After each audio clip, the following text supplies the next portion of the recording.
I have here? My granddaughter. I call her my granddaughter. She's already ran off. She's going to go get some birds.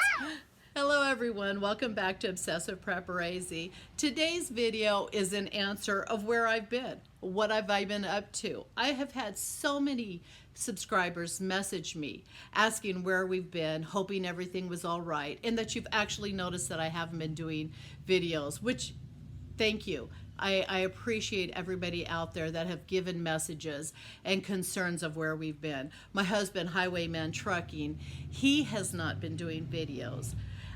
Answer, we're here in Arizona. One of my daughters lives in Kentucky, the one that you've seen on the videos with me. And we got a phone call. The worst nightmare a mother could have. You're in Arizona. She's in Kentucky. I didn't think I was going to get emotional. You know, as a parent, the worst call you can get is that your child's been in an accident. Well, they're okay. So anyways, I get a phone call from her sister-in-law, Whitney, and she's just frantic because they're going to air vac my daughter into Lexington. And long story short, my kids, my daughter and her husband and my grandchildren got in the car real quick to run into town, and they buckled the kids in, and my daughter didn't put her seatbelt on, and they ended up rearing somebody. And small gist of what went on, there's some few pictures of what happened. Literally, these two bones, distal radius compound fracture, these two bones go out her hand. She put her hand up to stop the airbag, and when that happened, it literally like tore her hand off. And so the only thing that was connected was this little section here, two bones sticking out. She says, "Mom, it hurts so bad," and I can only imagine. But when I got the phone call, they were air vacuuming her from the small town into Lexington. And as a parent, that's the worst thing you can possibly experience. How are the grandbabies? How are you? And you know, and I had to talk to my daughter, and it was like, just tell me, are you okay? Do I need to figure out a way right now to get there? I know I'm rambling on, but it's how you feel. You're in such a disarray of how do I get to Kentucky from Arizona? You can't fly there fast enough. You can't drive there fast enough. You're at the mercy of everybody else handling things, and it's a terrible position to be in as a parent. So anyways, the kids, they were in their car seats. The grandson was in a booster seat, which is legal to do, but they were in a small compact car, and you can see here what happened to the car. And unfortunately, he bent forward in the accident, and he hit the back seat of the passenger seat. So now they've got him back into a regular car seat, learned their lesson, no boosters until he is like 13. The granddaughter, we can only imagine that the way she did it was from the seatbelt or something. Hers were small, but they kept her in the hospital until they were able to release them and know that they were okay. So I got to talk to my daughter. Are you okay? She's like, "Mom, I'm okay." And so as long as I knew she could tell me she was okay, they air vac'd her into Lexington. They kept her there. The husband had to wait till the kids 2.5 hours away. They got released from the hospital, got them situated. Then he had to drive into Lexington and go make sure his wife was okay. And so I thank God that everything was fine. And through the video here, I will show you some of the things that she's had to go through in therapy. We get an awesome occupational therapist. She has to drive into Lexington 2-3 times a week to go see him, and we just thank goodness that we had this gentleman. Greg is one of the most awesome occupational therapists that I've ever met, and he's doing a lot for her, and he's got her rigged up and doing all these things. And now literally she's got fingers moving. The two biggest concerns are the thumb and the index finger, but he's working on it.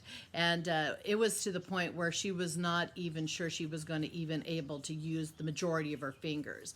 She's going to have some loss. I mean, that is apparent, but she's able to now blow dry her hair and do some things. So we're here in Arizona. My husband and I get in the rig. We're going to drive to Kentucky, and I'm going to take care of my daughter. And here's a few pictures here. On the road again. I just can't wait to get back on the road again. There, he's paying attention. We get to Kentucky, and I stay for a month and a half. And literally, she cannot drive herself into Lexington. So I'm driving her, and I stayed to take care of the kids, do the laundry, cook, all the basic things that you should be able to do, but you don't have a right hand to do those things. So mom came out to take care of her. And my husband was with me, and in the interim of things, he was doing loads in and out of Kentucky and certain runs. Well, there was an incident that happened in the basement. And if any of you follow us, that we've gone through this little rocky road of my husband and diabetes. Well, he had an incident, and he's had a couple of them, but we weren't sure what it was. The diabetes, low blood sugar, we were thinking more diabetes. Well, he ends up getting a load to come back to Arizona to check up on the house. So he runs from Kentucky straight home. And he's here. He meets up with our son and grandson that live here and goes trick-or-treating.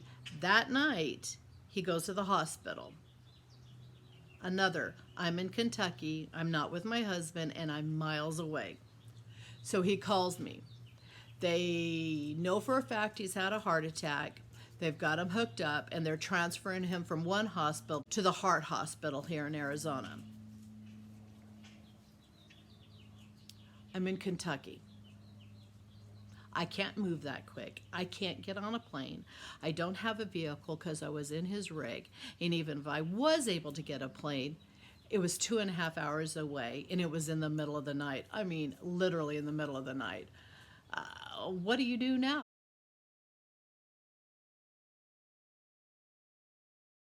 Your daughter's hand's not working, you're here, your husband's at home. They're talking about surgery, putting a stent in on that Friday, so Halloween's Thursday night. So I get an airline ticket out Saturday morning. They're going to do the surgery on my husband Friday. They're going to go in, they're going to put some stents in, everything's going to be easy peasy. Well, easy peasy wasn't it. Half hour into it, I get a phone call from the surgeon. They left whatever they ran up into him and given his heart relaxation, not doing anything because they said they can't put the stents in. Great. So nervous breakdown, Lori. I'm so messed up at that point. Can't get home. They were able to hold the surgery off until Sunday. I flew in Saturday, got in about 4 o'clock, and they did the surgery Sunday morning. Triple bypass. 43 years old. So picture of him on the ventilator. And so I've been taking care of my husband now the past few weeks. Everything has turned out great. It's just overload. And but we are grateful and thankful that everything is getting fixed. My daughter's hands going, she's working it out, my husband's moving around, and thank God. But just to throw my prepping things in, because I am a prepper, why do we prep? You know, there's so many doomsday videos out there, and let me tell you, my preps have helped me for everyday life more than they've helped me for doomsday. Now, I'm going to be helped with doomsday because I've always been a prepper. But when your husband and your primary income is in the trucking business and we're not able to run because they do a cut straight down his chest and he can't shift. So as a prepper, we're able to not have to worry about things, not have to worry about where our food's at, because I have a freezer full of food. I have jars full of canned meats that I've taken care of. I have toilet paper. Think about toilet paper, toothpaste, shampoos, basic living things that you need to. So if you don't have an income coming in the next 2 months, that you can take care of it, that you don't have to worry about it. Because loss of income in our world, it's the wheels aren't moving, we're not making money. In the trucking world, that is a true fact. So put things away while income is coming in. The basic things that get you by day to day. Your foods, your laundry detergent, all your basics. I have got a video, I have got videos out there how to prepping beginners, $10 a week. Check these videos out because your preps will help you on a day-to-day doomsday. It isn't the end of the world doomsday. So anyways, I want to finish this up real quick. I thank you so very much for all the concerns out there. Thank you, Charlie Marcus, Robin in Virginia. There are so many people that have messaged me. I just thank you all for your concerns. And I will have some videos coming out. They were pre the accident, but they kind of got stuck in my iPad because I haven't been in any kind of way, shape, or form to edit. So you'll see some of those out, but I just wanted to let you know what's going on in our lives. And through here, you've seen some pictures of my husband and my daughter, and we're blessed. We are blessed that both of them are okay. We are blessed that my husband was able to get this fixed, and it's another thing that is just going to be a life-changing event for us. And shit happens, I guess, huh? I hope you all have a great day. I thank you so very much. Have a blessed day. There's my granddaughter again. I'm babysitting today. There she is. There her is. Oh, now she's calmer.